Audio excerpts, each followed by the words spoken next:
Hello and welcome to your daily oracle reading for Monday, February 24th. I did know that before I hit the start button. 2020, I'm Linda the Lightworker. I'm so glad you're here.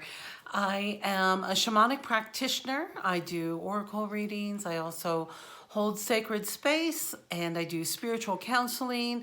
And I am a part-time astrologer, I'm calling myself now.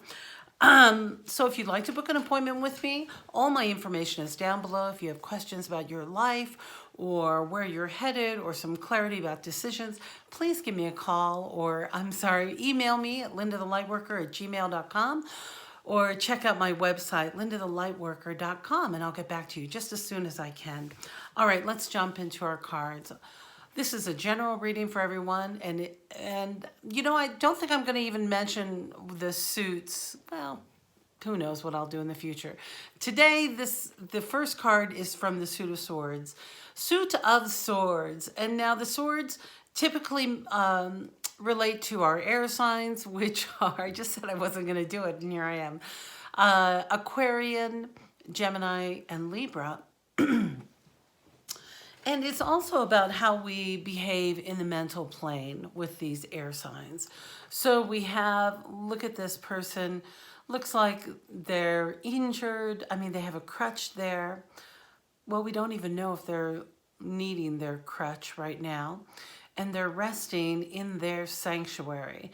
Now, this card is definitely about you pulling back. And I mean, we've had an intense, let me tell you, this emotional new moon from Pisces, in Pisces, yeah, a new moon in Pisces and Pisces. I don't think that really even clicked in with me before this moment, which means a lot of emotions have been all over the place. Listen, everyone's going through something, and we all need a break. We need some personal retreat. This is mandatory. That means when you come home from work, if you're home at work at 6, power down the phone, do the do not disturb, put on jammies, take a hot bath, put on jammies, and crawl into bed, or really find what is your sanctuary. Let's do some positive self-care here and I asked Spirit, well, what is this? Why is this retreat necessary besides this emotional time that we've been going through and miscommunications or delayed communications? It was so weird. Yesterday, I'm at work and doing my thing, and then out of the blue, I get like all these text messages that have been sitting in like the ether for a day or so. And then I just downloaded, I got all this information that was delayed. So remember, not only has it been a tumultuous time emotionally, but communications have been delayed. Cell phones aren't working the way they should. Computers might shut down. Just funny little electronics of your car might not start, and then 5 minutes later it starts again and it's not your starter. So I asked Spirit, I was like, why do we need this retreat? Like what else can this Four of Swords tell us? And it's because we've been exerting a lot of energy. Many of you have been overworking physically. I can speak for that myself, having taken on this huge project for my employer, whom I adore. So I'm happy to do it, and it keeps my mind off of other things, but it exerts a lot of energy. And sometimes even being around a lot of energetic people or people who have ideas about what you should be doing, it's exhausting. Another reason for your retreat.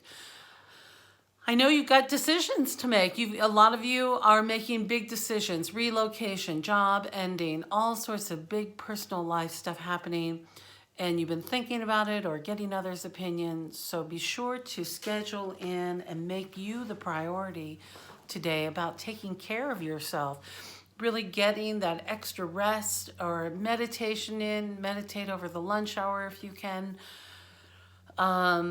This is not an exercise retreat. This is soaking in hot waters and restorative time. Okay, so I went to, you're never going to believe this. I went to the Denise Linn Sacred Travelers cards and I shuffle, shuffle, shuffle, shuffle, shuffle. The reason why I don't show that is because I typically talk so long that I just don't want to waste a lot of time with you watching me shuffle cards. Again, navigating by the stars. So while you've been listening to everybody's opinion about what you're supposed to do, you still feel a little bit in the dark. But the important message here is to follow your bliss. And I asked Spirit, I said, really? I get sassy with Spirit. Really? Again, navigating by the stars, we're just supposed to go do what we feel is blissful. Like I wanted some clarity, I wanted some answers, damn it. And so I shuffled and I got the journey by the moonlight. So you can do it by the full moon or you can do it by the voided moon. So Spirit's just playing games with us. It is about being a little bit in the dark right now. There's information that is coming in on a need-to-know basis. And when it's time for you to make that decision, you're going to know. And the journey by moonlight is the believing in magic. And we just have to believe in the magic. So I'll put a link to the Olivia Newton-John Got to Believe We Are Magic. And seriously, it's a great song. It's great for reprogramming your brain if you're not believing in the magic. I mean, who isn't, I mean, Olivia Newton-John, come on, from Xanadu. Watch Xanadu if you don't believe in magic. That is a roller skating movie from the 1950s. No, 1980s.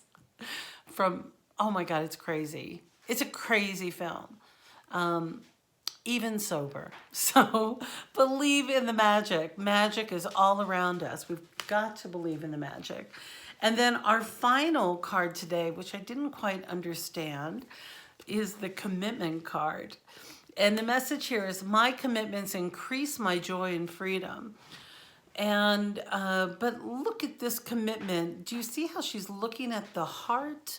It is, for me, I really feel like this is a commitment to yourself. So really find your restorative time so that you're able to find what you're committed to in your life. So you're able to make those commitments that make us feel good. Our commitments to well-being, our commitments to drinking more water, our commitments to doing our daily affirmations, our commitments to meditation, our commitments to healthy, nutritious food that's non-GMO, organic if possible if you're in the States, because we have some nasty food out here. Really, what is your commitment?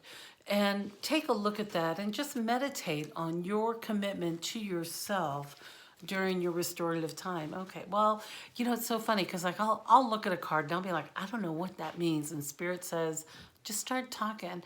And there I go. And that's what it means. So the most important thing is to really find your downtime today and to recommit yourself to your best possible health, mental health. Look at your friendships.